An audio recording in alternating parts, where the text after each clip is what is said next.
Not anymore, John replied, handing her a thick envelope. The property was purchased last month by my client.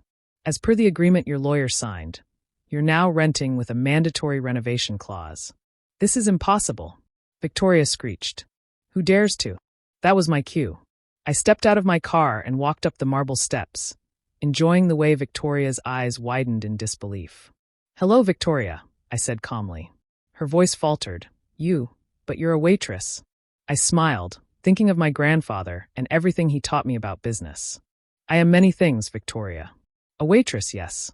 I'm also the owner of this house, most of the properties in this neighborhood, and about 60% of the commercial real estate in downtown Boston. The contractors started moving in equipment as Victoria stood frozen in shock. The renovation will take about 6 months, I continued, during which time you'll need to vacate the premises. Of course, as your landlord, I'm required to offer you alternative accommodation. I handed her a glossy brochure for a modest apartment complex across town. It's not quite up to your usual standards, but it's the best I could do on such short notice. Unless you'd prefer to stay with your sister in Connecticut? Victoria's face turned an alarming shade of red. You planned this all along. You were just waiting to humiliate me. No, Victoria, I said firmly. I kept my wealth secret because I wanted people to know me for who I am, not what I own. You're the one who chose to judge me, to humiliate me, to treat me like I was worthless because of my job. Just then, Michael's car pulled into the driveway. He got out, staring in confusion at the scene before him. What's going on? He asked, looking between me and his mother. Victoria launched into a hysterical explanation, but I held up my hand. Michael, remember what I tried to tell you last night? It's time you knew the truth. Over the next hour, sitting in what was now technically my living room, I told my husband everything about my grandfather, the inheritance, and why I kept it secret. Michael listened quietly, his expression unreadable. So all this time, he said finally, you were worried I might want you for your money? I nodded, tears forming in my eyes. I loved you for who you are, Michael. I wanted to be sure you loved me for who I am too. He pulled me into a tight hug. I fell in love with a kind, hardworking waitress who always had time to help others and never looked down on anyone. Finding out she's also a secret real estate mogul doesn't change anything, except maybe where we go for vacation. Victoria, who had been unusually quiet, suddenly found her voice. Michael, can't you see? She deceived us. She made fools of us. Michael turned to his mother, his expression hardening. No, Mom. You made a fool of yourself all those times you mocked and belittled my wife. You showed everyone exactly who you are. The only difference is now they know who she is too. Over the next few weeks, Victoria's perfect world crumbled. The renovation forced her to move to the apartment I had offered, and mysteriously, her sister had no room for her. Her social circle buzzed with the news that the waitress they'd all laughed at was actually their landlord. But the real change came 3 months later. I was leaving Charlie's Diner after my usual Saturday morning shift. Yes, I still worked there because I loved it when Victoria walked in. She looked different, humbler.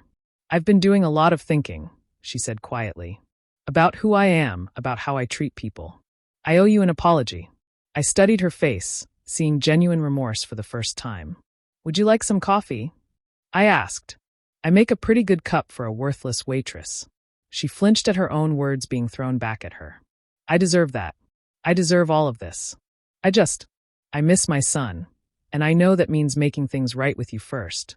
I poured her a cup of coffee and sat down across from her. You know, Victoria, the renovation clause doesn't actually require you to move out.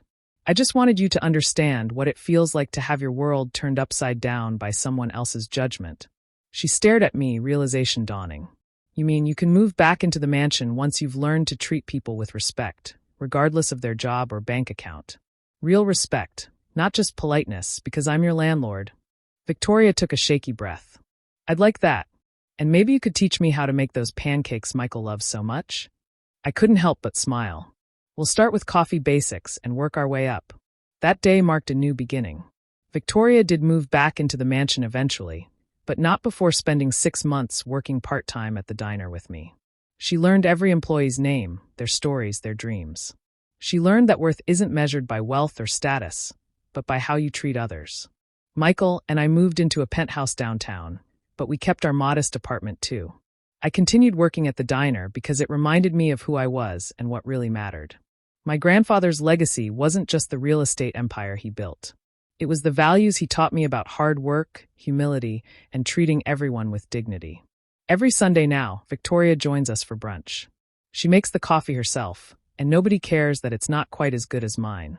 What matters is that she finally understands true worth isn't about owning a mansion. It's about being the kind of person who deserves to live in one. As for me, I'm still that waitress who serves pancakes with a smile. I'm also a wife, a businesswoman, and now, surprisingly, a mother-in-law's teacher in the art of humility. But most importantly, I'm myself. And that's worth more than all the mansions in Boston. At 34, I never imagined my life would unfold the way it did. What I found myself in seemed like something pulled from the pages of a movie. But in order to understand how everything came to be, I need to start from the very beginning. I first met my wife 7 years ago on Instagram. We bonded over our shared love for music, and before long, we were chatting daily. The early stages of our relationship were amazing. We would talk for hours about everything and nothing at all. I was cautious about diving into a relationship, especially after watching my dad go through a painful marriage, but she seemed different, understanding in a way that felt rare. After a year of dating, we decided to marry. The first few years were good, though not flawless. We shared plenty of happy moments. Movie nights, weekend getaways, and all the small, meaningful things that help a marriage thrive. However, by the third year, things began to shift. At first, it was just minor disagreements, who was doing what chores or which show to watch. But over time, those little things snowballed. We found ourselves in major arguments every month, leaving us both frustrated and emotionally drained. I suggested marriage counseling, thinking it might help us address the root of our problems. We attended one session, just one. The counselor attempted to facilitate understanding between us, but my wife wasn't having it. She insisted that the counselor was biased, refusing to return. I suspect that it wasn't the counselor she disliked, but the notion that she might need to work on herself. Her temper worsened after that, and while she never became physically violent, the yelling became an almost constant presence in our home. I thought it might be related to her grief over losing her mother recently. Whenever I tried to talk about it, she would shut down completely. We fell into a routine where we were simply coexisting. The spark was gone, but I still loved her. I believed in the work marriage requires and wasn't ready to walk away unless something significant happened. Then came the business trip that would change everything.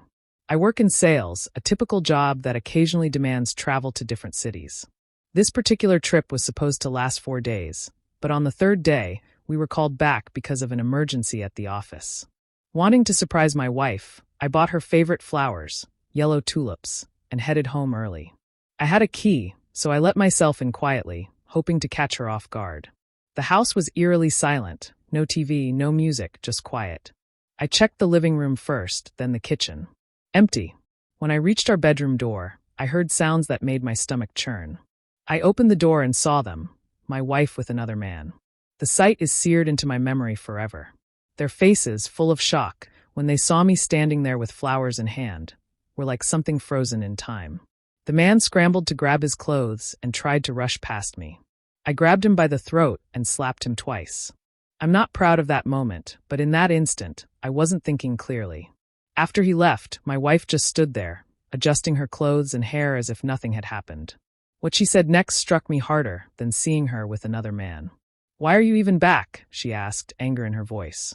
She wasn't remorseful. She was mad that I caught her. She went on about how I wasn't supposed to be home early, making it seem like I was at fault for not telling her sooner. Then, she brought up her past request for an open relationship and how she had needs. I grabbed her shirt and raised my fist, something I've never done before and never want to do again. But I came so close. The fear in her eyes pulled me back to reality, and I released her. As I walked out, she screamed about how I was going to hit her, accusing me of not being a real man. I don't even want to repeat the other things she said. Later, my friend Tom suggested she might have wanted me to hit her, so she could use it against me in court. I stayed at Tom's place that night, drowning my sorrow in drink as I poured out everything that had happened. He told me I needed to divorce her immediately, but I was worried about the costs. I earned more than she did, and I didn't want to pay alimony. However, Tom convinced me that the proof of her infidelity might work in my favor. What came next was something I never expected. My wife began sending me cruel text messages, comparing me to the other guy, trying to tear me down in every way. Tom was smart enough to advise me to take screenshots of everything. Sure enough, a few minutes later, she unsent those messages, replacing them with insults that had nothing to do with her cheating. I spent the next few days in a haze, unsure of what to do next. Little did I know, this was only the beginning of a much wilder ride. After a month of searching, I found a divorce lawyer I could afford. He seemed confident, especially with the evidence I had. He told me we might not avoid alimony entirely, but he'd do his best to minimize it. My wife took her sweet time responding to the divorce papers. An entire month, which I'm sure she did just to get under my skin. When the proceedings finally started, she made every step as difficult as possible. She argued over every little detail, from who owned what to when we could schedule meetings. It was clear she was only trying to make my life miserable. During this time, I tried to move on. I had a few one-night stands, but they only made me feel worse. I've never been someone who does well with casual relationships. What I needed was something real, something meaningful to help me heal. That's when I decided to start reading again, something I had loved but abandoned as life became busier. One day, I went to a local bookstore, hoping to find something to occupy my mind. I wandered into the science fiction section, completely lost, as I hadn't read anything new in years. That's when I noticed her. She was browsing the books in the same aisle. I asked her for recommendations, and we ended up talking for nearly an hour about our favorite authors and novels. There was something special about how naturally we clicked. Before leaving, I got her number and bought the book she suggested. I was upfront with her about my ongoing divorce, and she appreciated my honesty. We started dating, and for the first time in months, I felt happiness again. She wasn't just a distraction from my problems. She was someone who entered my life naturally and made it better. But my wife wasn't finished with trying to make my life harder. The divorce was dragging on, and I'd been dating Sarah for about 5 months when something happened that still haunts me to this day. One afternoon, Sarah and I were walking to her car after a shopping trip. We were laughing, caught in a moment of lightheartedness, when I heard the engine of a car rev up behind us. What happened next was a blur. I saw a car speeding directly toward us, more specifically toward Sarah. I yanked her arm in a desperate attempt to pull her out of harm's way. But despite my efforts, the car still clipped her leg. The screech of her pain filled the air as she crumpled to the ground, and my heart sank when I saw her leg twisted in a way it shouldn't have been. The car collided with another vehicle and then, shockingly, began reversing. I dragged Sarah swiftly between a couple of parked cars to shield her, realizing the driver was trying to strike us again.